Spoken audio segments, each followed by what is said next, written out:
Boa noite, todo mundo. É um grande prazer estar aqui hoje com a Miss Ruth. Thank you, Miss Ruth, for being here with us today. It's a pleasure, and we are honored with your presence in the schools for these past few weeks. Pessoal, para quem está assistindo aqui hoje, precisa e quiser ter as legendas, vai ter um tecladinho ou CC embaixo no vídeo aí do YouTube, e aí você consegue ter a tradução simultânea ou a transcrição em inglês do que está sendo falado aqui, mas a nossa conversa vai ser totalmente em inglês, tá bom? Então, eu só queria explicar isso para vocês antes que a gente começasse, tá?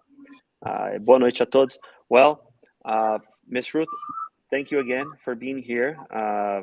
We're very happy for your effort to come down to Brazil and train us to be each day more Canadian. Eh? We're a Maple Bear school, a Canadian school, and this is our goal always. We have a few questions for you. Some of these questions we have prepared ourselves, and some of the questions as well were sent from some of our parents. But first, we'd like to hear more about you. We'd like to know more about you. So if you could tell us a little bit about you and especially your professional history on education. Yes, well, hello. And thank you so much for this opportunity to engage with you about Canadian education here at Maple Bear Schools. I have been in Brazil now for almost 3 weeks, and I have received such a warm welcome here at both of your schools. So I thank you for that. Not only have I been so well taken care of and treated like I am a celebrity here, your teachers and your coordinators and your children have been just so welcoming. So thank you for that. I met a number of parents at the open houses that just occurred at both of your schools these past weekends. In Canada, we call them open house. Is that what you call them? Yes? Yeah. And I was really very pleased to hear the very heartwarming and positive comments from your parents about their experience here in Maple Bear, not only just about their children's experiences, but their personal experiences as family members here. And I heard over and over again about the feeling of community here. And that's very heartwarming because that is our #1 goal in Canadian schools and here in Maple Bear, is that we are one community, parents at home and educators here in the school, and we're working together. So that's just lovely to hear that volunteered from parents. I have a very long teaching career that most of that career was in my home province of Nova Scotia, which is on the east coast of Canada. And we have just gone through and survived a terrible hurricane, as I'm sure you have heard of in the news. Fiona has left its mark on our small Canadian provinces. So it was an experience to be here in Brazil when something like that was going on in my home province. But most of my teaching career has been in that province. And I have also taught overseas. So when I retired from Canadian teaching, I taught in an international school in Abu Dhabi in the Emirates. And I've also done various summer school programs over my career in West Africa. So I have a real love of international work, and I'm just thrilled to be now working for the last 5 years with Maple Bear Schools. And I originally started off as a high school teacher in English. And I eventually moved into English and social studies. And then I went from high school down to what we call junior high, our years 7, 8, and 9, and spent maybe 15 years at the junior high level.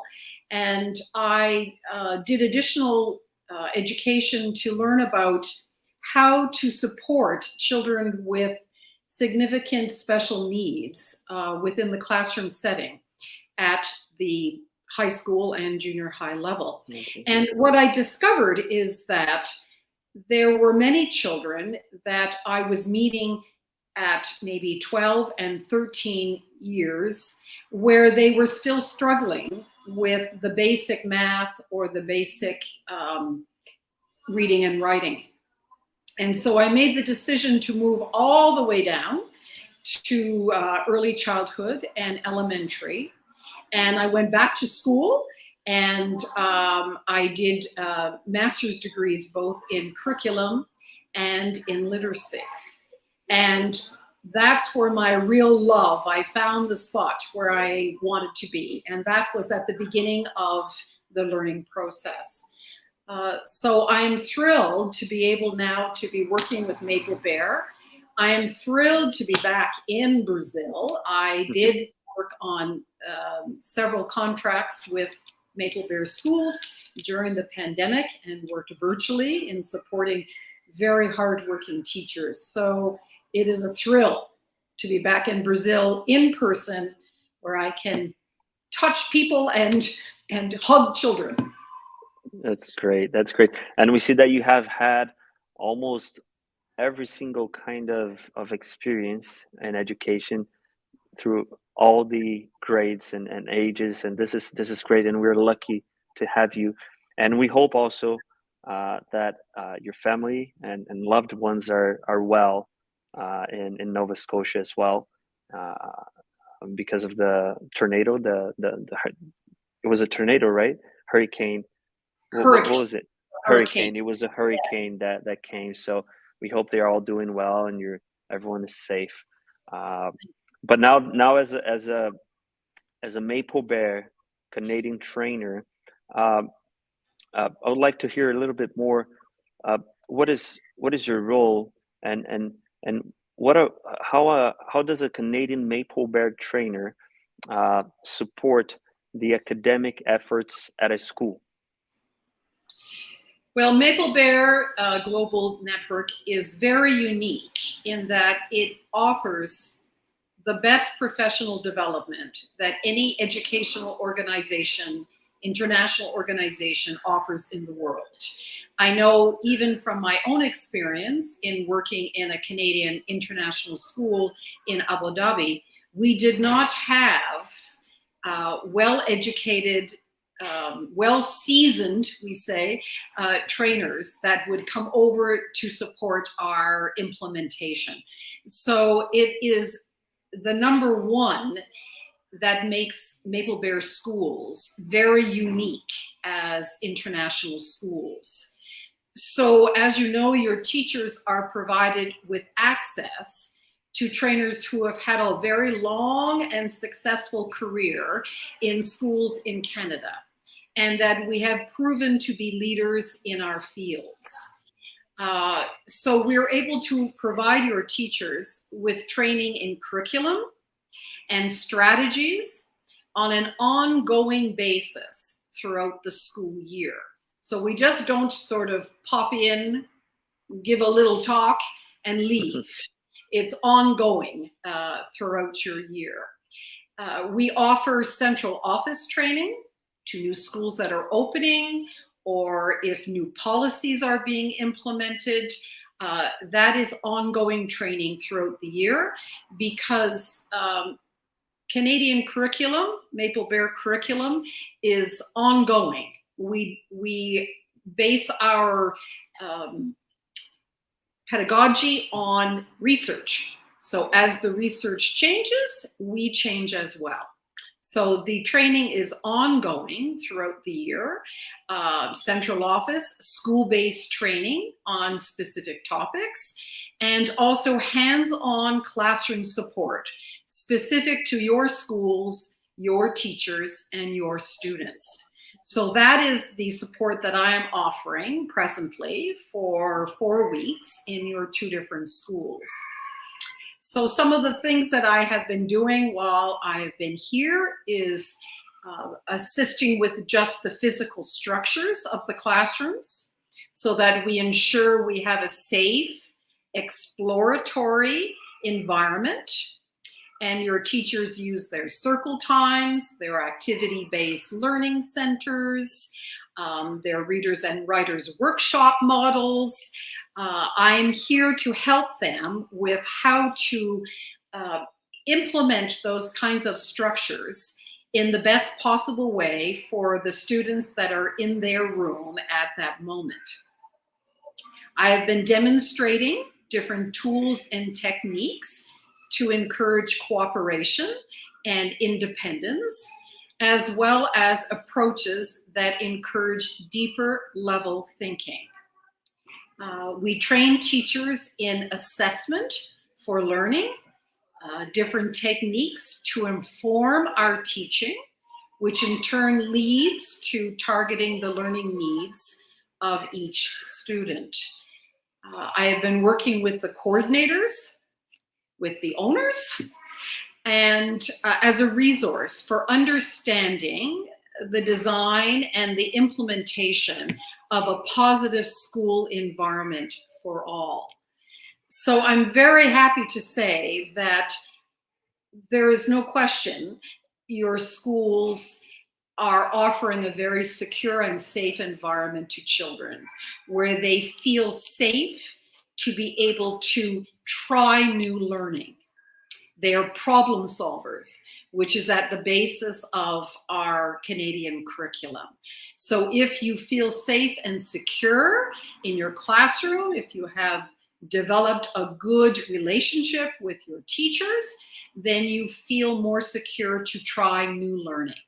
So I've seen really lovely evidence of that right from toddler up to, well, year 5 in one of your schools.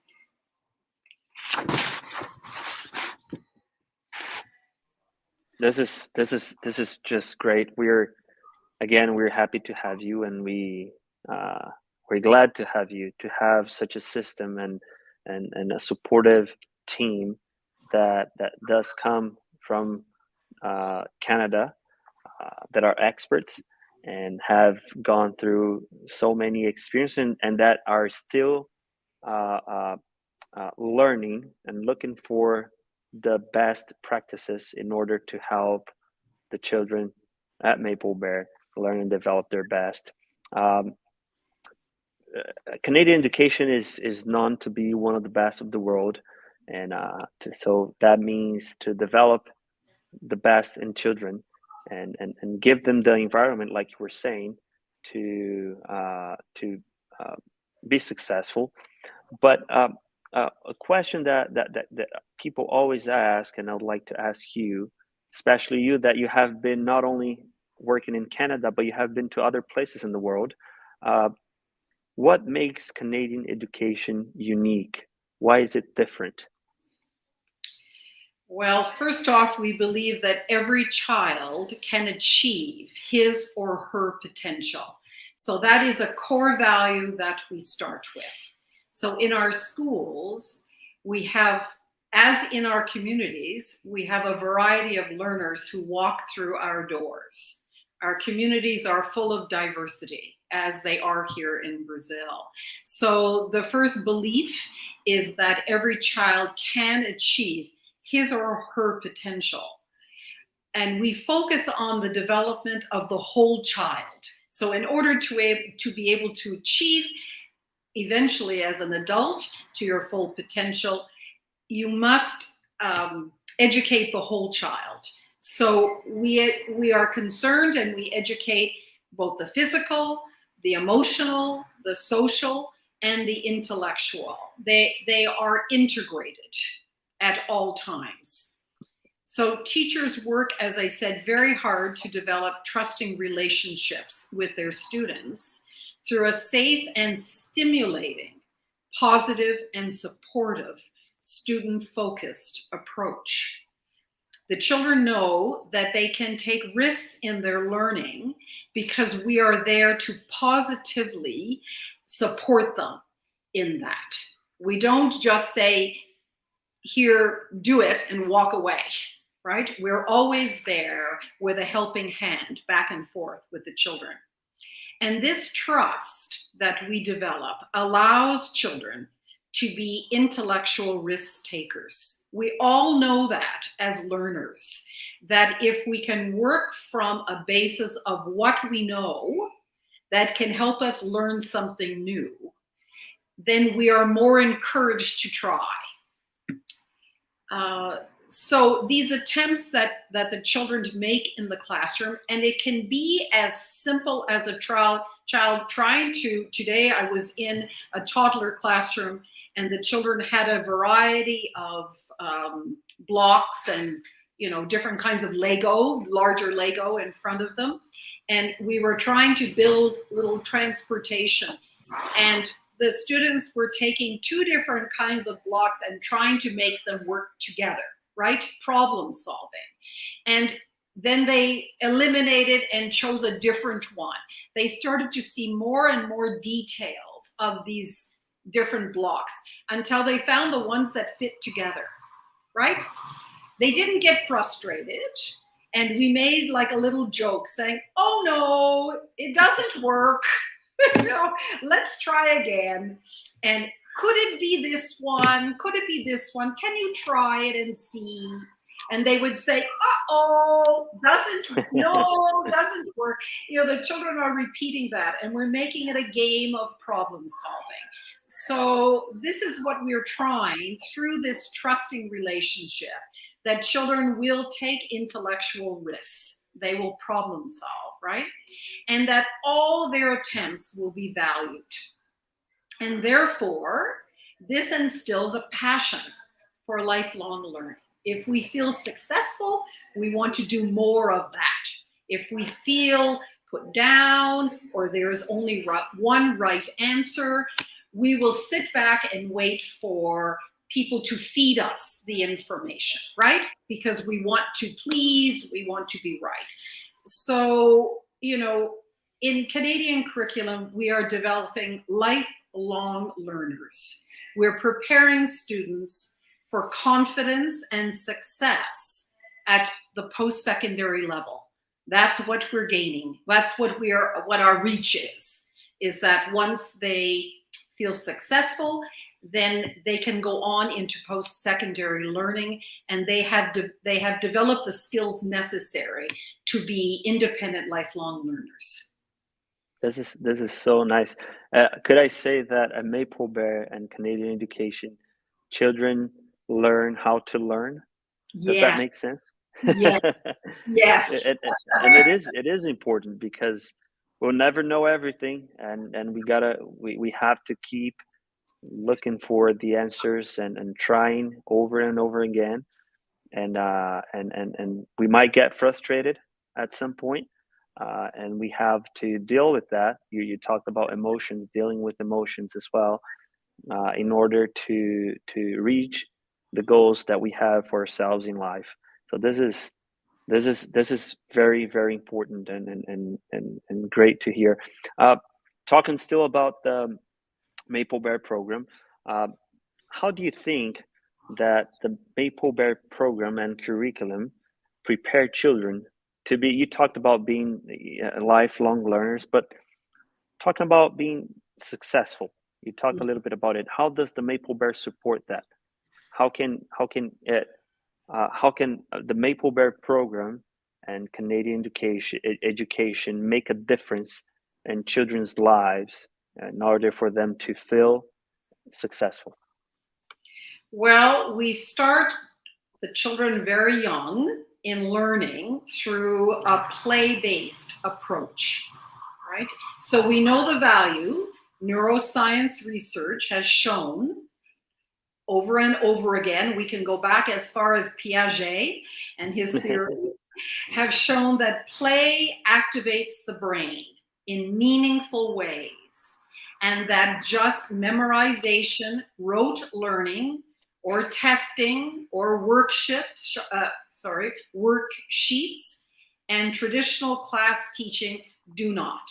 There is significant research, brain research, that talks about developing neural pathways that turn into spider webs rather than one linear path. There is one answer, I get rewarded for that. And if I am wrong, then it shuts down. I don't have any further neural pathways in my brain to problem solve if we are learning just through a rote learning approach. So there is significant neuroscience research talking about the importance of play and play-based learning activities in developing higher level thinking skills in children. So through this problem-solving approach, children develop these higher level cognitive skills, analytical and creative thinking skills, as well at the same time in Maple Bear, becoming bilingual and culturally literate. So it is a win-win-win. Now, through these activity-based instruction that we have in all levels of education in Canadian education, we engage the children in these higher order critical thinking skills and strategies. So they learn to be keen observers. They learn how to question, how to explore, how to make connections, both to their own personal life, to the outside world, to books. They learn how to compare. I know this and I know this, so maybe this is my answer. They make predictions. They make inferences. They analyze their information while being exposed to many different viewpoints around them. I was in a your year 5 class last week, and the children were working on decimals, and they gave an answer, and I said, how did you come up with that answer? What did you do? And so they started to break down the steps of the process of how they achieved the answer. And both children did not go about the same route, but yet they were able to achieve the correct answer in the end. So we're giving recognition in with a problem-solving approach that there is not only one pathway to a correct answer, right? That our brains can be involved in different pathways. In young children, we might say, can you represent the number 10 for me? One child might say 9 plus 1.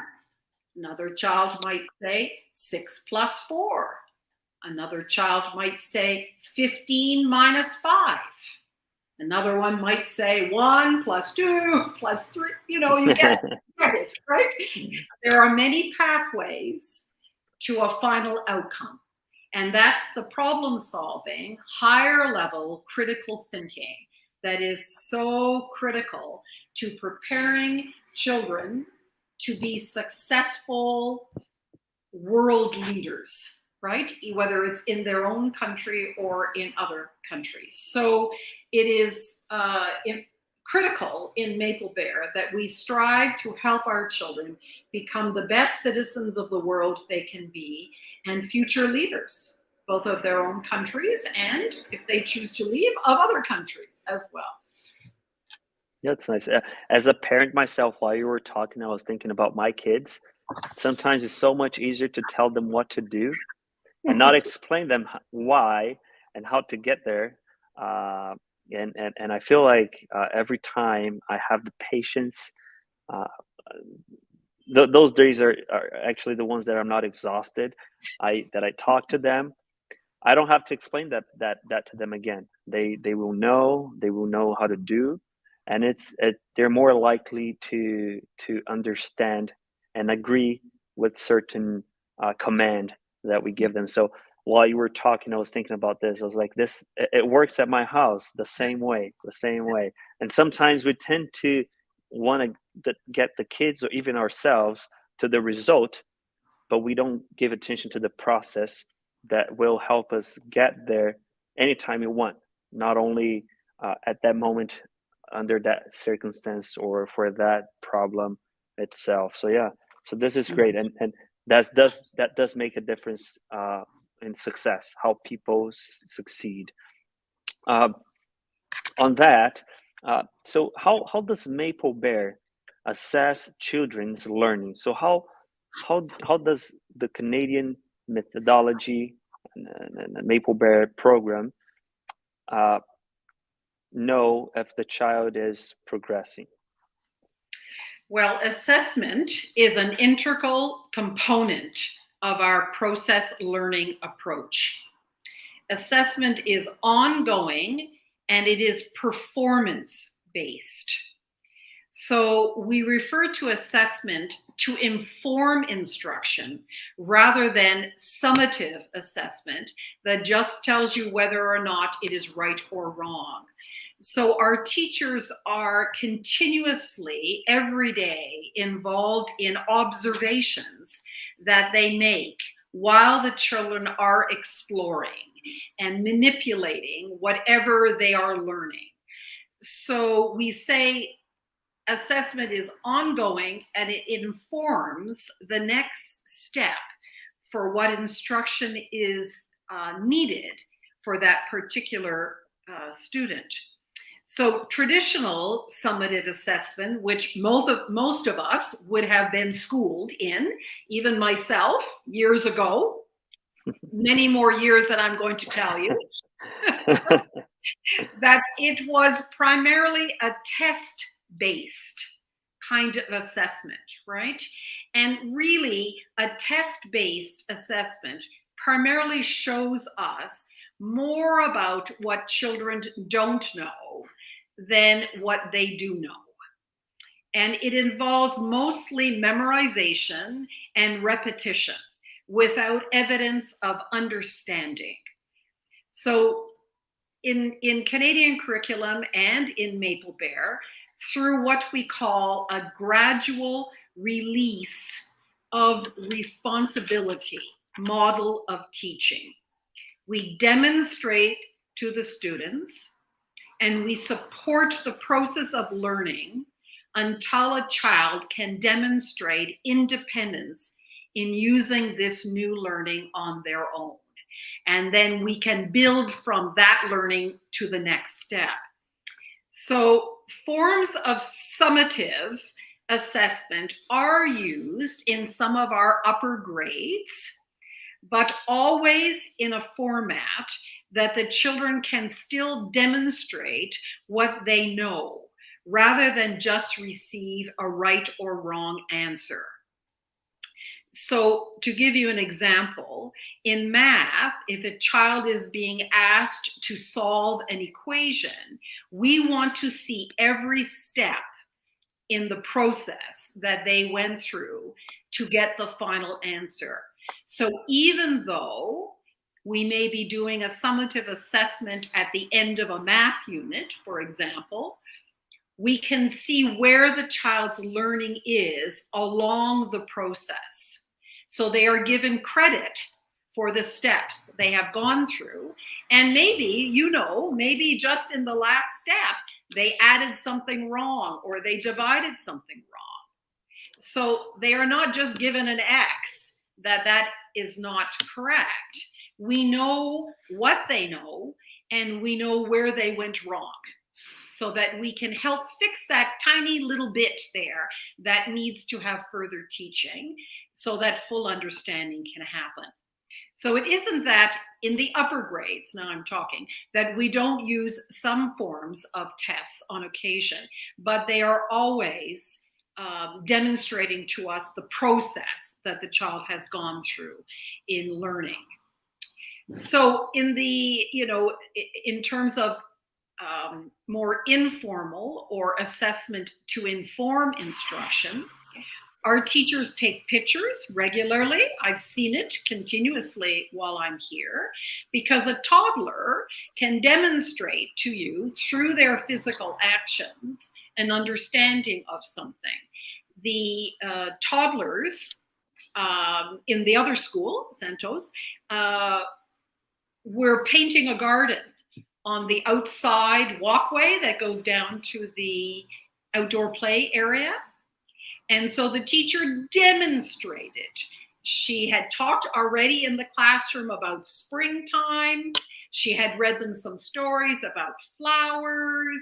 She had some flowers with her. They saw the concrete. And then she told them they were going to decorate their school for springtime.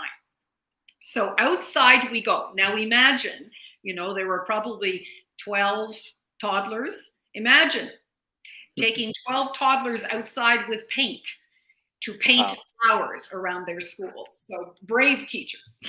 And so very brave. Yeah. So the children were so engaged. The teacher demonstrated.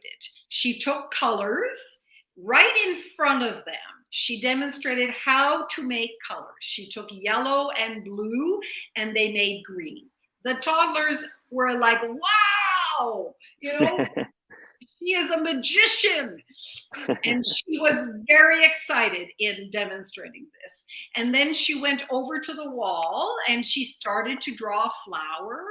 And she said, I'm adding a stem and I'm going to put a little leaf on here.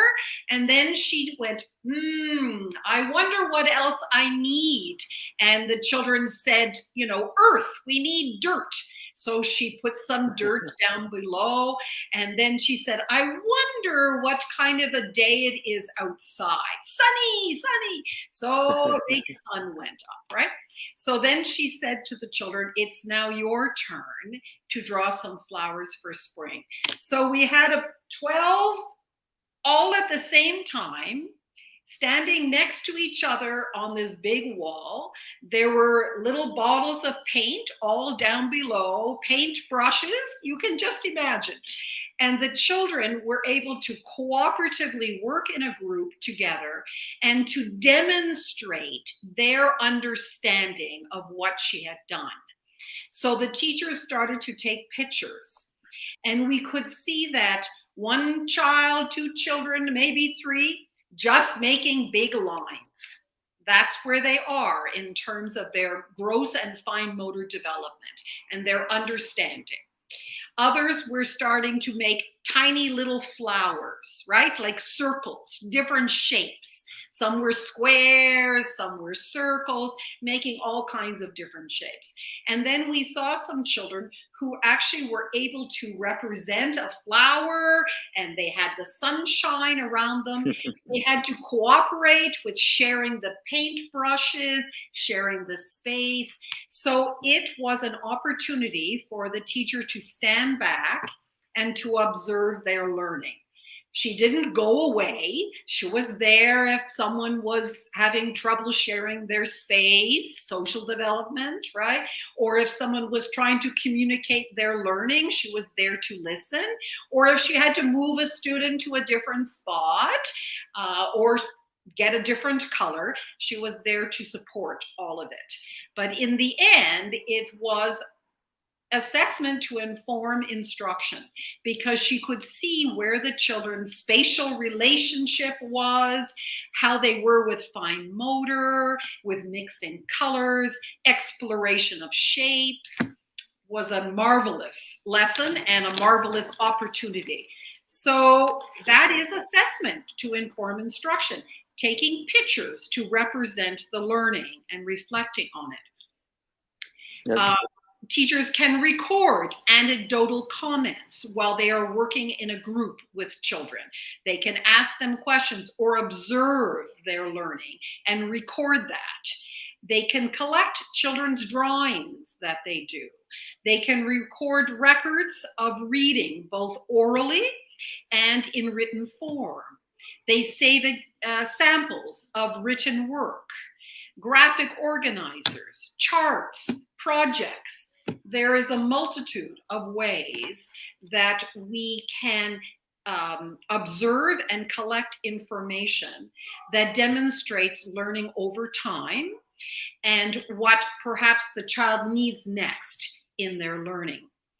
They also, Maple Bear has developed what we call a continuum of learning. And we have a continuum from toddler to SK. And then we have developmental stages for the upper years level. And what they are indicators or sort of targeted behaviors that we would think are fairly typical for that developmental stage. And the teachers can use this as a guide, like a continuum, to see, okay, in the communication area and language area, in the numeracy area, are the children demonstrating the targeted behaviors that are developmentally expected at this particular stage? And if they are not, maybe I need to look back at, if I am in nursery, I need to look at the targeted behaviors for toddler to see, have they acquired those, and how can I use that to move them forward? Or the other direction, that they have met all the targeted behaviors for the junior kindergarten, and now I can start moving them toward some exposure to some of the things that will be introduced in the next level. So those are a number. We have many ways that we assess our students, but we are assessing to see where are they in their stage of learning and what further do they need, rather than just whether or not it is right or wrong. This is wonderful. I like how Maple Bear and Canadian Education assess the child as a whole, not only if she can do a math problem, solve a math problem, or have some kind of behavior, but the child is assessed as a whole and individually as well. So everyone has their own pace for each and every single development as a person, the development areas as a person. So this is just wonderful. You know, the kids, they spend some time at the school, but most of the time they're at home. And so a question that comes from parents many times, considering and taking into account the bilingual and also the progress of his or her child, of the child as a whole, like we were talking, what is expected, or how can parents support their children in this development that we have been talking about, and learning process? Well, one of the best ways that you can support your young child's school curriculum is by talking and interacting with your child in as many ways and as often as possible. Talking to them, singing with them, reading to them, playing with your child. You are building and extending important language and social skills. You can talk with your child about their day, but ask open-ended questions to extend conversation and dialogue. So rather than asking questions, did you have a good day? You know, did you have fun at school? Did you have a good lunch? Those are yes and no answers, right? They are not open-ended, right? And we want children to be problem solvers. We want them to be able to give evidence to us. So if a child says, we say, how are you feeling today? And they say, good. I say, how do you know? How do you know you feel good? Well, you're smiling. You know, you are feeling good. You are friendly with your friends, you know. How do you know, right, is the important part. So ask open-ended questions. What if you did this? What would happen? How could you?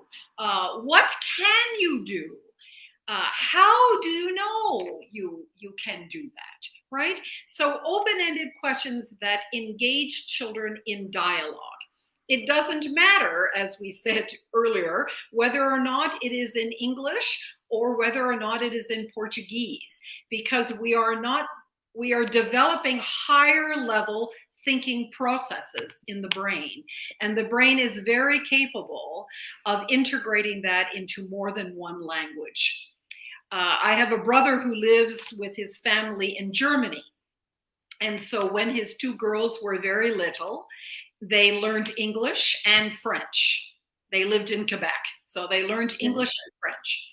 And then when they moved to Germany, before they started school, of course, they learned German. And when I would see them in the summertime and you would talk to them, sometimes I would have to listen very closely, think, what language are they speaking? Sometimes it came out with a few words in English, sometimes a few words in Portuguese, and no, sorry, in French. In French. And a few words in German. The brain is very capable of doing that, right? And it all made sense.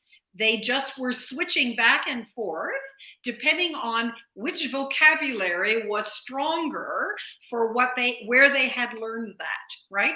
And I hear that here in the Maple Bear schools, that the children will say in English to me what they know to say in English, and they very quickly then will put in some Portuguese words and then switch back to English. And as they get older, of course, we say by year 3, English instruction. It should have been integrated by that point. But early on, the brain is thinking in various languages at one time. So whatever language is the strongest for that vocabulary, out it comes, right? So just engaging with your children at home in conversation is going to stimulate the kind of learning that we're doing here at home.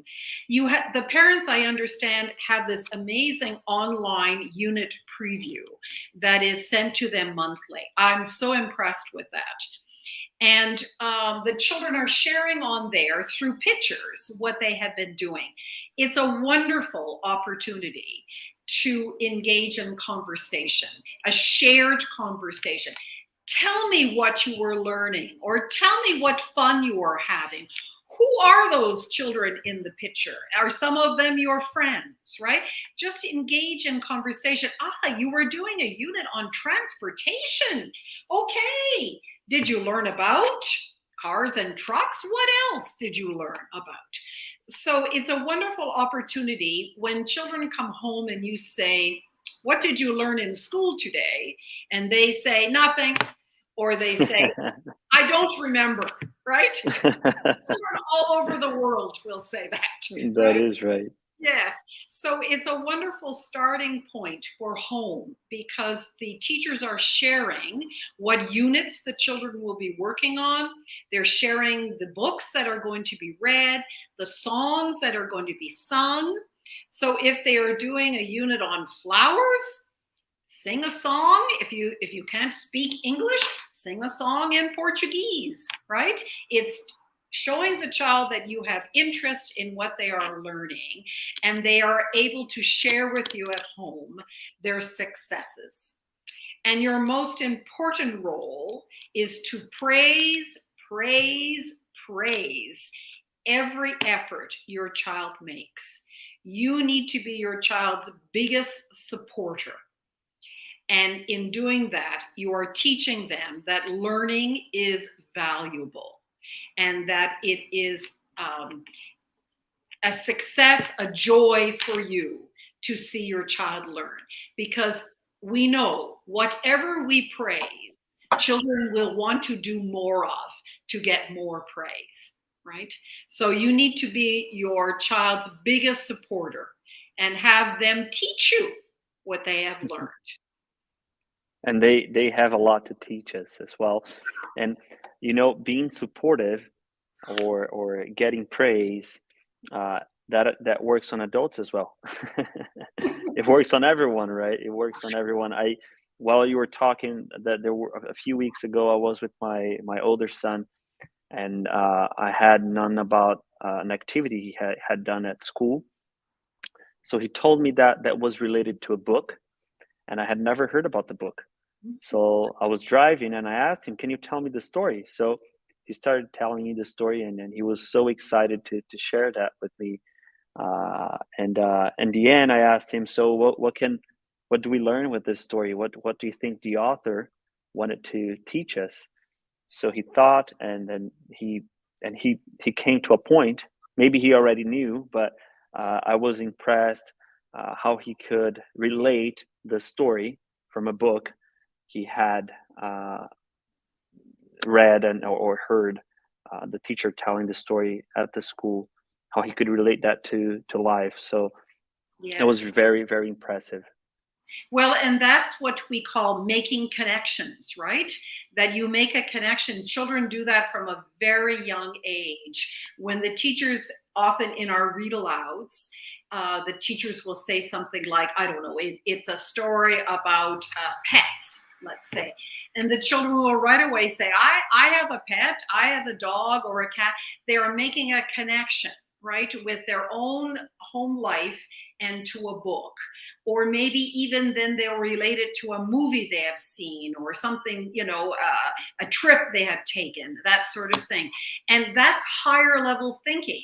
So it's the same thing we teach in books, right? The connection, the message that's there. And then if you are able to go and tell somebody else what you have learned, that means you have integrated that knowledge, right? So And, that's and you the, take it for life, and you take it forever with you. yes, yes. Yeah, that makes sense. Thank you. I have two, if it is okay, if we move to the next question. We have two questions that came from parents. The first one would be, how is the process of learning two languages at the same time? Uh, Canada is a special place, is an example, because you have two official languages. So you've seen that happening several times. So if you could tell us a little bit, how is the process? How does it work effectively? Well, I think we first have to clearly understand what immersion education is, right? So, immersion education is teaching children to think in more than one language. We are not teaching children to translate one language to another. And I don't know if you have ever tried to learn another language as an adult. I am trying to learn some Portuguese as an You do adult. well. You have been doing well. No, you are being kind. Uh, and so my brain wants to translate, is what it wants to do, right? And I'm making it difficult for myself. So I want to go from the word in English and translate it to a Portuguese word. And it's a slow process to do that. So immersion means, that we completely immerse ourselves in one language. The brain is still taking those neural pathways from their home language. So the children come to school already being exposed to Portuguese here. In Canada, we have immersion in French. So the children bring their native language of English. So the brain has already developed these neural pathways for language acquisition, right? We've already stimulated those areas of the brain. So we don't do any translation as in Maple Bear. The teachers speak English. And I have, when I first started to work with Maple Bear, we had to help teachers understand that translating for a child is not helpful for acquiring a language. So what the teachers do is they continue to speak in English. They accept the Portuguese from the students in the younger grades, but they answer them in English. And they just say it in simple ways, or maybe they change the vocabulary to a simpler so the child can understand. But we don't converse in Portuguese because immersion means we are teaching the brain how to think in that language. So it's the same, there's no confusion. It's the same pathways in the brain in the language and speech area, whether you're speaking German or Portuguese or Italian or whatever, right? It's the same areas. So there, as again, our teachers are supportive. They've developed caring and safe environments for learning. And so they try in every way possible to ensure that the children the children know they are being understood, right? Without having to switch back into Portuguese. And I see evidence of that all over your schools here, right? That the children are not frustrated by learning English as a language. So it's actually, you know, a benefit to the brain. They say before the age of 5, right, that the brain is a sponge and it can absorb multitudes of learning, and that at age 5 it starts to close, right? The window of learning starts to close. So it is the perfect time to be immersing children in more than one language, and it's beneficial for brain development. As music, we know the benefits of music, so our teachers use a lot of singing and music to help the children as well acquire the language. They learn very fast that there are more than one way. There's more than one way of saying the same thing, and that is in another language. And when you first came to the school, I remember we went up to the year 1 classroom, and children, what impressed me, I know they speak English, but I was really impressed by how they felt comfortable speaking English with you. So that is a process that is very efficient, and we've seen that several times. The last question for today, Maple Bear and Canadian education is very inclusive. So how does Maple Bear prepare to receive children with special needs? If you could tell us a little bit about that. Well, we have a basic value belief that every child can achieve his or her potential. So we work from that basic understanding. And Maple Bear, over just even the last 5 years that I have been working with them, have developed some protocols and some action plans to welcome children with a variety of learning needs within their schools. So just like all of us, we all have particular strengths and some areas that we need to work more on. We see children come to school with a variety of communication skills, social skills, behavioral skills, right? So it's just inbred in the Canadian curriculum that we are modifying for diversity already. And so when we have children come to our schools who have identified special needs, we then work very closely with their medical teams. So we hope that that is in place before a child comes to school. But if not, then we work with the families around seeking out the professionals who can educate us further on the particular needs of the diagnosis of that child. And from that team, we receive the guidance as to what kind of additional resources or tools that particular child may need. So we just don't look at what the diagnosis says and say, well, that child has attention deficit, so they must need this. We understand what the diagnosis is, and the health professionals help us with that. We've had central office training for our coordinators on different syndromes and about procedures that need to be established in schools to ensure that we have a team approach, and the parents are a critical member of that team. and what particular resources or strategies would best suit that particular child. So we don't see it as anything different than all the other needs that are in our classroom. It's just that some children, we have an expression that means equal does not mean same for all. We don't all need the same kind of supports, right? Maybe you're very strong in math and I'm very strong in literacy, right?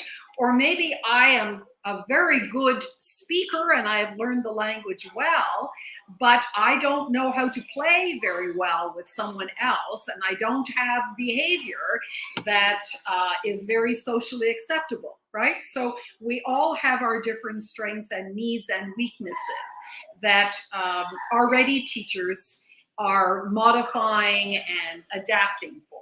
But some of these children who come with a medical diagnosis may need something a little extra. But isn't that what our communities are all about, right? Our schools are a representation of communities. These children come from communities. And in Canada, we believe in diversity and that there is richness in diversity. And so in Maple Bear, we are teaching children that we are all equal, but our needs can be a little bit different. And that enriches each of us so that we can learn about acceptance and tolerance, cultural differences, learning styles. It's all part of us being a caring and supportive world to one another. So our communities are just these little micro representations of the greater world. And it is part of the Canadian Constitution that we are here to support one another, and that helping out a neighbor is a healthy way to live. So our children, when they have special needs children in the classroom, they can learn about differences and they can help support each other in different ways that they learn.